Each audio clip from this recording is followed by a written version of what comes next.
Hello everyone, welcome back to my channel শুভশিল্পাস ওয়ার্ল্ডে তোমাদের অনেক অনেক স্বাগত জানাই। অনেক অনেক স্বাগত জানিয়ে একটা নতুন ভিডিও তোমাদের সামনে নিয়ে চলে আসলাম। তো দেখো, সকালবেলা ঘুম থেকে উঠে ফ্রেশ হয়ে এখন বিছানাপত্র সমস্ত কিছু মা ঝেড়ে টেড়ে দিয়েছে। তো এখন বসে আছি, আবার মা গেছে চা বানাতে, তো চাটা বানিয়ে নিয়ে আসলে চাটা খেয়ে নেবো।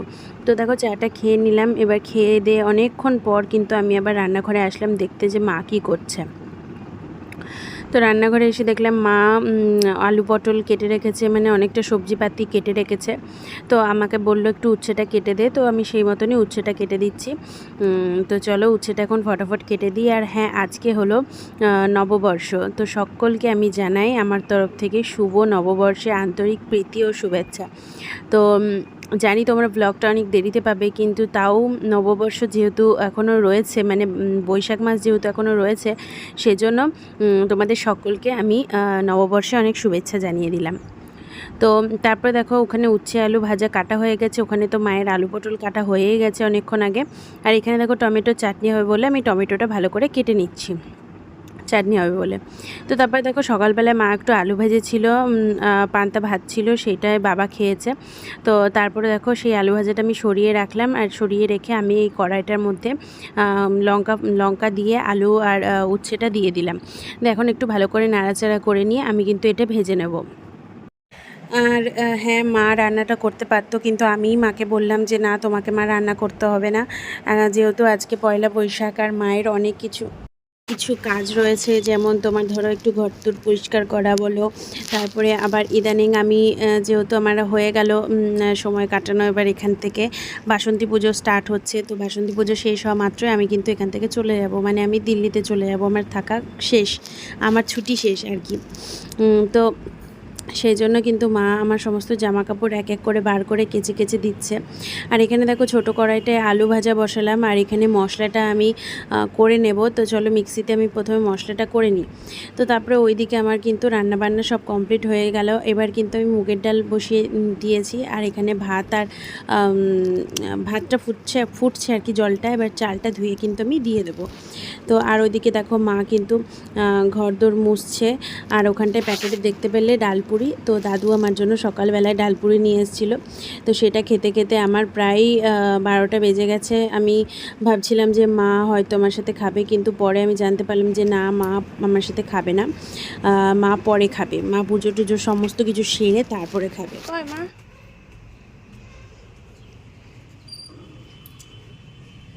কটা নিতে হবে?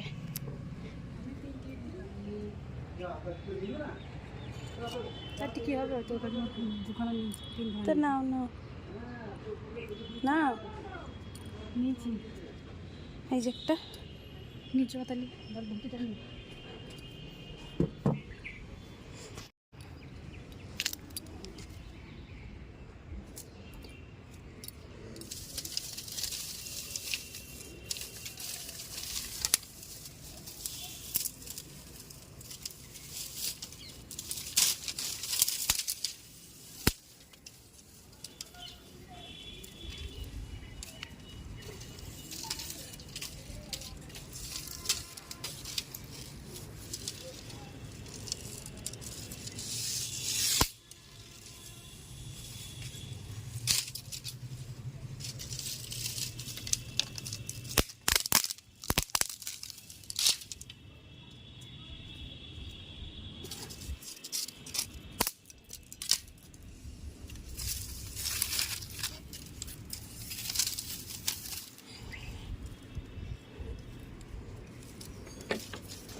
তো তারপরে দেখতেই পেলে ছাদে উঠেছিলাম আর মায়ের সাথে একটুখানি পাটকাঠি ইট টিট এইসব কিছু নিয়ে আসলাম হাতে হাতে, কারণ প্রচণ্ড পরিমাণে গরম পড়েছে।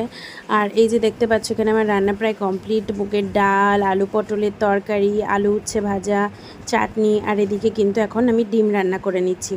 তো তারপরে সমস্ত রান্নাবান্না শেষ হলে বাবা আমার মেয়েকে স্নান করিয়ে দিয়েছিল। তারপরে হাতে বালা পরানো, মালা পরানো, এগুলো আমি রোজই খুলি, কারণ এখন প্রচণ্ড গরম পড়েছে। সেই জন্য ওর গলা টলা দিয়ে ভালো করে একটু মানে স্নান টান করাতে হয় ওকে ভালো করে। সেই জন্য বাবা যখন স্নান করে ওকে সমস্ত কিছু খুলিয়ে টুলিয়ে তারপর স্নান করায়, যাতে ওর কোনো চোট না লাগে।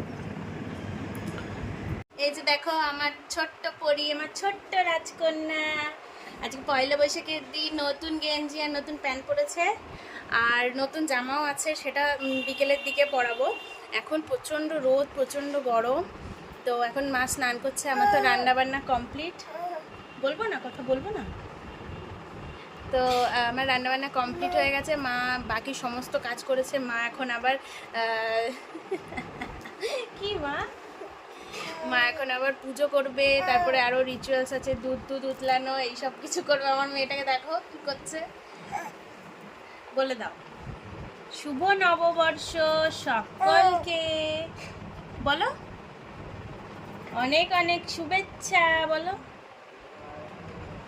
তো চলো আবার তোমাদের সামনে পরে আসি, মা যখন পুজো টুজো করবে তখন তোমাদেরকে দেখাবো, ঠিক আছে? তো তারপরে মেয়েকে সাজিয়ে টাজিয়ে দিলাম, এখন বাবা মেয়েকে নিয়ে রয়েছে। আর এখানে দেখো মা কিন্তু পুজো স্টার্ট করে দিয়েছে। প্রথমে ঘরের ঠাকুরকে ভালো করে পুজো টুজো দিয়ে নেবে। আর মা স্নান করে একটা নতুন কাপড় পরেছে। কাপড়টা এত পরিমাণে মার দেওয়া যে মানে মা এত গরমও পড়েছে, সেই জন্য মা এরকমভাবে পরে নিয়েছে যে কতক্ষণে পুজোটা দিয়ে কাপড়টা ছাড়তে পারবে, সেই মানে চিন্তা একটা। কারণ প্রচণ্ড পরিমাণে গরম পড়েছে, তোমরা হয়তো সবাই জানবে যে কতটা গরম পড়েছে। তো তারপরে দেখো এখানে কিন্তু মা ধুপুচি মানে ধুনুচি দেবে, সেই জন্য সাজাচ্ছে। আর এত পরিমাণে গরম পড়েছে সেটার ব্যাপার নিয়ে তোমাদেরকে কিছু একটা বলি। তো মানে কি বলো তো, প্রচণ্ড পরিমাণে গরম পড়েছে। আর আজকে আমি ভয়েস ওভার দিচ্ছি, আজকের হচ্ছে তাপমাত্রা 46 ডিগ্রি, মানে ভাবতে পারছো কতটা পরিমাণে গরম পড়ছে। আর এই পয়লা বৈশাখের দিনও প্রচণ্ড পরিমাণে গরম পড়েছিল। তো তারপরে দেখো আমি একটু ঘরে আসলাম, আর দেখতে পাচ্ছ আমার মেয়েটাকে ওইরকমভাবে ফোন দেখে আর ওরকমভাবে নাচে। ফোনের মধ্যে কি দেখে সেটা তোমরা হয়তো সবাই ভাবে এইটুকু বাচ্চা মেয়েকে আমি ফোন দেখাই, কিন্তু না গো, এই ফোনের মধ্যে ও ABCD দেখে। তারপরে কার্টুন তো অনেক কমই দেখে বলতে গেলে, মানে দেখেই না, কার্টুন চালালেই ও মুখ ঘুরিয়ে নেয়। তো ABCD দেখে, আবার ভগবানের গান টান শোনে, এই রকমই। তো তারপর দেখো পাখাটা মাকে দিয়ে দিলাম, আর মা এখন ভালো করে ধুনুচিটা জ্বালিয়ে নিল। আর পুজো কিন্তু কমপ্লিট হয়ে গেছে, সেটা আমি ভিডিও করিনি। আর এখানে দেখো মা কিন্তু আলপনা দিয়ে নিচ্ছে। আমার মা কিন্তু অতটা ভালো আলপনা দিতে পারে না, যেটা সত্যি সেটা সত্যি, জানো তো। আমার মা একদমই ভালো আলপনা দিতে পারে না, মানে ওই কাজ চালানোর মতন আর কি দিয়ে নিচ্ছে। আর আমি যেহেতু স্নান করিনি সেহেতু আমি কিছুই ধরছি না। তো এই যে দেখো এখন ফাইনাল লুক তোমাদেরকে দেখাচ্ছি। এই যে মায়ের কিন্তু ঘরের মধ্যে পুজো দেওয়া কমপ্লিট হয়ে গেছে, এখন কিন্তু মা যাবে বাইরে, আর বাইরে গিয়ে যে রিচুয়ালটা আছে সেটা কমপ্লিট করবে। এই যে দেখতে পাচ্ছ এখানে কিন্তু মা আলপনা দিয়ে নিচ্ছে, কারণ এখানটায় দুধ উতলাবে। তো প্রথমে 3টে ইঁট 4টে ইঁটই লাগবে, পরে মা ভেবেছিল 3টে ইঁট লাগবে, কিন্তু পাটকাঠিগুলো রাখতে গেলে 3টে ইঁট লাগবে, আর পাটকাঠিগুলো যদি ধরে থাকে তাহলে হাতে ফোসকা পড়বে। ওই জন্য আমি মাকে বলেছিলাম 4টে ইঁটে নিতে। তো পরে সেই মতনই 4টে ইঁটেরই দরকার কিন্তু হয়েছিল। আর এই যে দেখতে পাচ্ছ এই পাটকাঠিগুলো কিন্তু আমি ভেঙে ভেঙে রেখে দিয়েছি যাতে মায়ের সুবিধা হয়, যেহেতু মা সকাল থেকে কিচ্ছু খায়নি, সেই জন্য আর কি, যাতে তাড়াতাড়ি সমস্ত কিছু কমপ্লিট হয়ে যায় আর তারপরে মা কিছু খেতে পায়। ওই জন্য আমি আর কি মায়ের অনেকটা হেল্প করে দিয়েছিলাম। এই যে দেখতে পাচ্ছ মা হাতে করে ধরে রয়েছে। তো আমি এখন ইঁটটা দিয়ে দেবো যাতে মায়ের হাতে ফোসকা টোসকা না পড়ে। তো চলো এখন দুধ উতলানোটা ভালো করে দেখে নিই যে মা কীরকমভাবে দুধ উতলায়। আমি এই বিয়ের আগেও দেখেছি, কিন্তু বিয়ের পরে আমি কখনোই শ্বশুরবাড়িতে দেখিনি, কারণ আমার শ্বশুরবাড়িতে ঠাকমা শাশুড়ি যে রয়েছে, যিনি রয়েছে, তিনি তো বাড়িতে করে, কিন্তু আমাদের দিল্লিতে দেখিনি, তো সেই জন্য আমি জানি না। তো এই যে দেখো মায়ের কিন্তু এখানে দুধ উতলানো কমপ্লিট হয়ে গেছে। না চিনিটা দিদা পায়েস রান্না করে দিলাম, বুঝলি তো? পায়েস রান্না হয়ে গেল।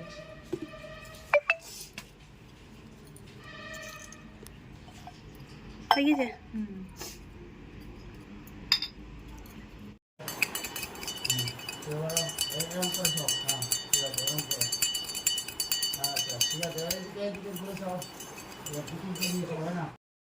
তো তারপরে দেখো আমি মাকে এক গ্লাস শরবত করে দিয়ে চলে গেছিলাম স্নান করতে, আর স্নান করে চলে আসলাম। আর এই যে দেখতে পাচ্ছ নাইটি, এটা কিন্তু আমার বাবা নতুন কিনে দিয়েছে। আর ওই যে মাও শাড়িটা ছেড়ে একটা নতুন নাইটি পরে নিয়েছে।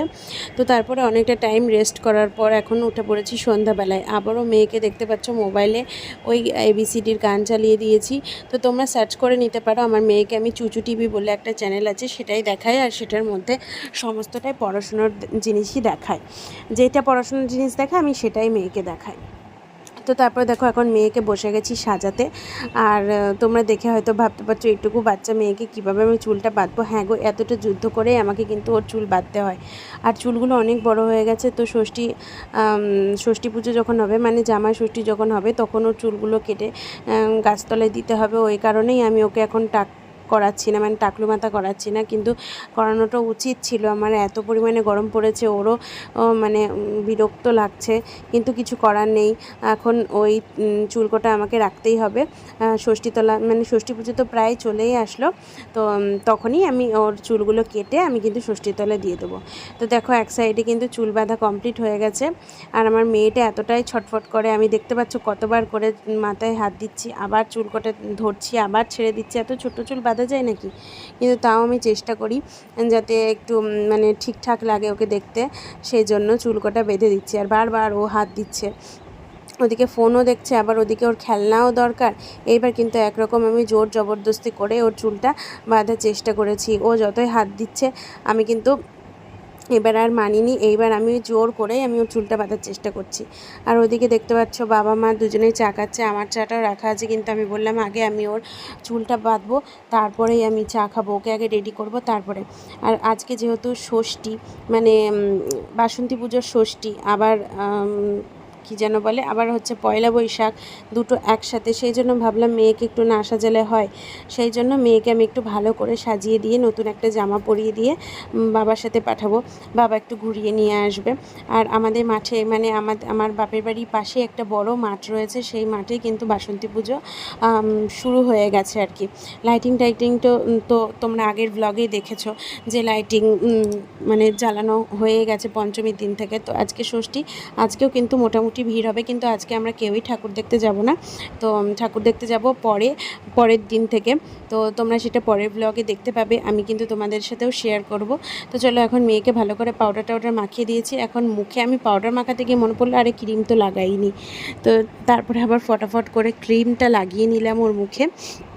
আর ক্রিম মানে কি বলো তো, ওর মুখেই যত মানে বিরক্তি, মানে ওর মুখে কেউ হাত দিতে পারবে না, ওর মুখে হাত দিলেই মানে ও তাকে পছন্দ করে না, এরকম একটা ব্যাপার। তো তারপরে দেখো এখন ওকে পাউডার দিয়ে মুখটা ভালো করে ঠিকঠাক করে দিলাম। তারপরে আমি একটু কাজল পরিয়ে দিলাম। তো চলো এখন কাজলের উপর একটু পাউডার দিয়ে দিই, নাহলে তো ঘেটে ফেলবে। তো চলো এখন সমস্ত কাজটা আমার কমপ্লিট হয়ে গেছে। এবার আমি চুলটা একটু ভালো করে আঁচড়ে দিয়ে এবার কিন্তু আমি ওকে পরিয়ে দেবো একটা জামা। তো দেখো জামাটা খুব সুন্দর একটা জামাটা দিয়েছিল আমার দিদিভাই শ্বশুরবাড়ির থেকে, আমার মাইমা দিয়েছিল। তো হ্যাঁ, তোমরা বলতে পারো কি পয়লা বৈশাখের দিন নিজেদের বাড়ির কারোর জামা পরাওনি। আর প্রথম কথা হচ্ছে কি, উনি আমার মানে বাড়িরই একজন বলতে পারো। আর ওনার জামাটা আমার এত পরিমাণে পছন্দ হয়েছিল, বাবাও কিন্তু আমার মেয়ের জন্য 2-3টে জামা এনেছিল, কিন্তু আমি ওগুলোর মধ্যে একটাও পরাইনি। আমার মনে হয়েছিল যে আমি এটা পরাই আমার ভালো লাগছে, আমার ভালো লাগার উপরে ডিপেন্ড করে আমি কিন্তু পরিয়েছি। আর ওই সমস্ত জামাগুলো আমি বাসন্তী পুজোতেই পরিয়েছি, তো সেই মতন। তো চলো এখন ওকে রেডি করিয়ে দিয়েছি ভালো করে। এইবার কিন্তু বাবা ওকে নিয়ে যাবে। আর ওইদিকে মা সন্ধে দিচ্ছে, আর বাবাও কিন্তু এখন রেডি হয়ে যাবে জামা কাপড় পরে। বাবা যেই দেখবে যে ও রেডি হয়ে গেছে, তো বাবাও রেডি হয়ে যাবে। দেখো মেয়েকে কিন্তু সাজানো হয়ে গেছে, আর ও ফোনের মধ্যে এমনভাবে তাকিয়ে রয়েছে, ফোনটা বন্ধ না করলে হচ্ছিল না, ও ভালো করে দাঁড়াচ্ছিল না। তো দেখো এখন ওকে কেমন লাগছে তোমরা অবশ্যই কমেন্ট করে জানিও, আর ওকে সাজানোটা কেমন হয়েছে সেটাও অবশ্যই কমেন্ট করে জানিও। আর আমার বাবা ওকে দেখতে পেয়ে বলছিল যে আমার দিদিমণি চলো, হাঁটতে হাঁটতে চলো, এরকমভাবে আদর করছিল। দেখি একটু দুজনকে, তোমরা কোথায় যাচ্ছ? তোমাদের একটা ফটো তুলি, ফটো। উই বাবারে,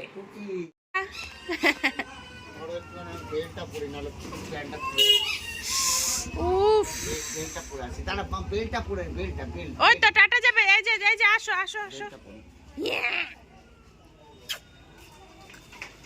ঠিক করে গলে না।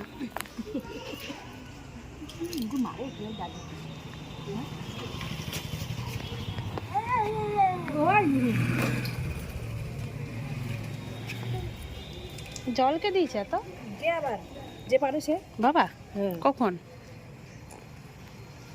আমার দিকে তাকাও।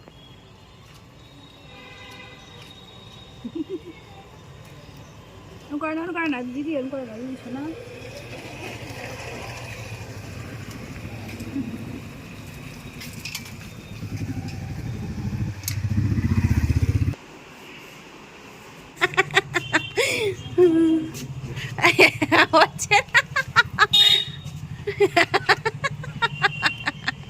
দেখো ওকে দেখো,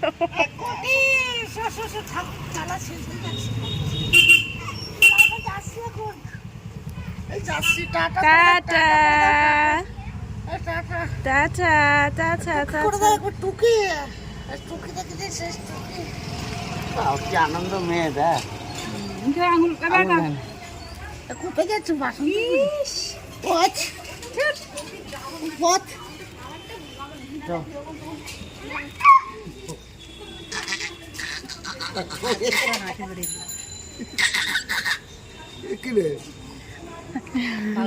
কোথায় যাচ্ছি আমরা? হাসো হাসো হাসো।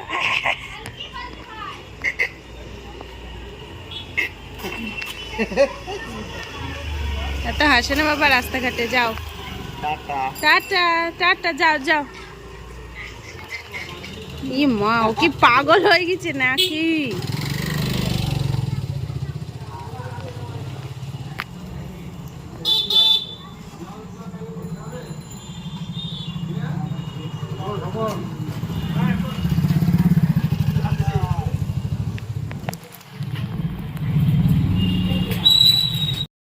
তো তারপরে দেখো এখন সেই যে চাটা মা দিয়েছিল সেটা এখন আবার গরম করে দিয়ে দিল মা আমাকে। তো চলো চাটা এখন খেয়ে নিই, আর ওদিকে তো মেয়ে চলে গেছিলো ঘুরতে।